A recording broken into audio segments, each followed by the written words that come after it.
What's up, guys? It's been a minute. It's been a minute since I've done a live. I'm super excited to be with you guys for a little bit right now. I want to share something with you that's really been on my heart the last couple days, and it's just kind of bubbled up today as I've coached and supported some of my clients and my friends, and the same theme, the same questions, the same concerns are coming up. So I wanted to address them with all of you because if one or two people are dealing with this, I take a look at my whole list. I take a look at my whole community. I take a look at myself seriously and look at where I'm at in my business, where I am in my leadership, and say, if this theme is coming up with my clients and my friends, then it's probably also coming up with me as well. I want to share with you about trust. Do you feel like people don't trust you sometimes? Peter is here, as always. Do you feel like people don't trust you? The reason I asked this question is because I had a conversation with a friend of mine this morning, and this idea around I don't feel like people trust me, I feel like there's pressure, I feel like there's a pressure to succeed or create a specific result.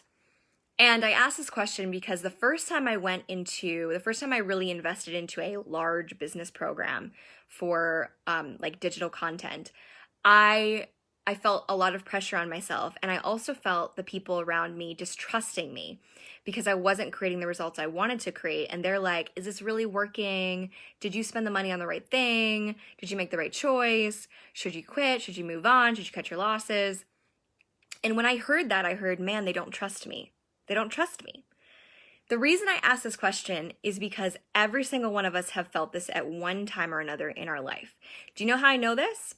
Well, the reason I know this is because through this process of, like, in my specific story, in my specific situation, when I was looking at people who didn't trust me, I felt really hurt. I felt really sad and frustrated, and I really questioned my choices, and I was like, I don't know if I'm making the right choice.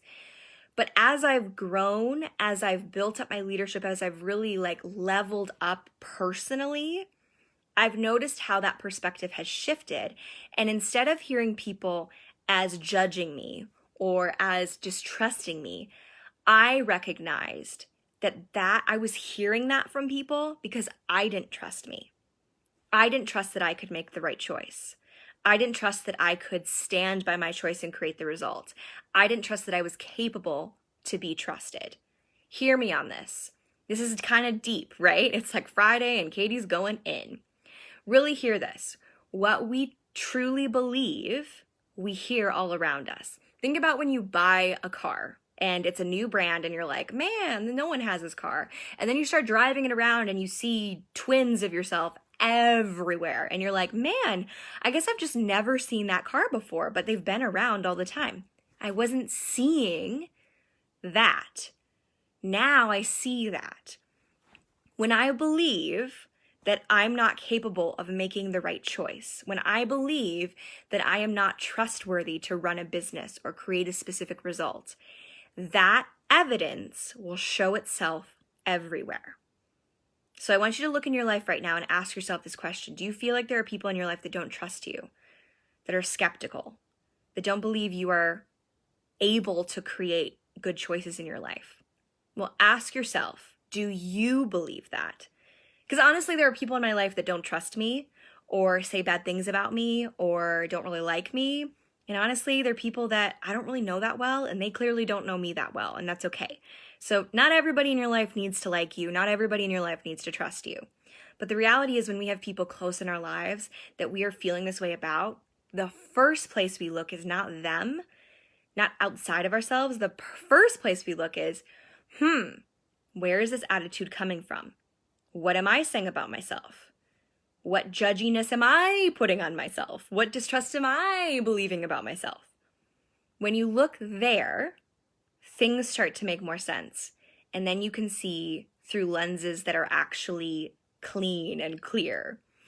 The reason I share this with you today is because I've had a lot of people in my life lately who've been kind of talking about this. And I've realized over the last year how my relationships have totally shifted because now I'm in responsibility about how I see people. Guess what?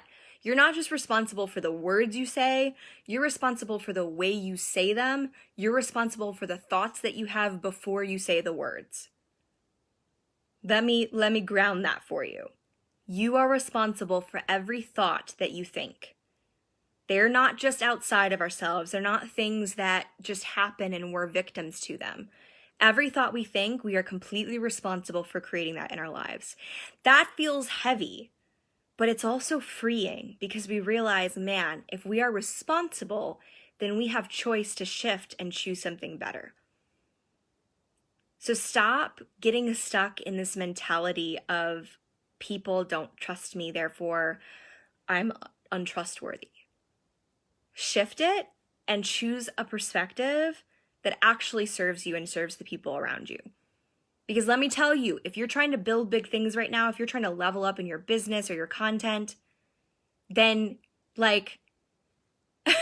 you're gonna need to know that you are trustworthy. You're going to need to know that you can count on the choices you make. And even if they feel like, I don't know if that was the right one, even if they feel like that was not the result I was looking for, whatever, you learn and you move on. Half of the problems we have by not trusting ourselves is because we have this weird thought in our head that it has to be perfect or it has to be right. I can't tell you how many choices I've made that in the end I thought, I don't know if that really paid off. Whatever, you move on. If you get stuck thinking about the past for too long, you're dead. I guess that's how my perspective is. You're dead. If you stop too long, your past will shoot you down. What a great way to end this live. Peter said, I can type faster than I can think. It doesn't always end well. I love that. Oh, Peter. All right, you guys, I just want to share that with you today before I have meetings and admin day and all sorts of crazy things today. And but I just want to share that with you guys today because I just had this feeling that it would support you. And so I just want you to look around yourself and pay attention to where things feel triggering. When someone says something to you, do you feel like interpersonally offended or frustrated? I know a lot of the politics and a lot of the social issues right now are getting to people's hearts. They're getting to people's identity. And so when somebody believes something different than us, we start getting really frustrated and annoyed, and we start letting that actually control how we feel and what we think. But the leaders in the world that are standing strong and firm are the people that know what they believe, know why they believe it, and they're not offended and frustrated when they hear people who don't believe the same things.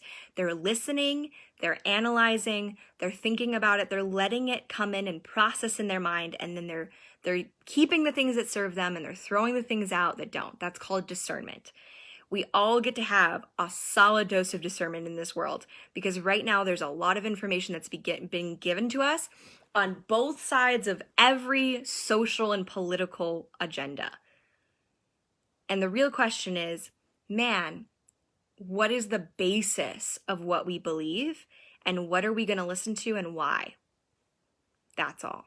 All right, you guys. Bye. I'll see you later.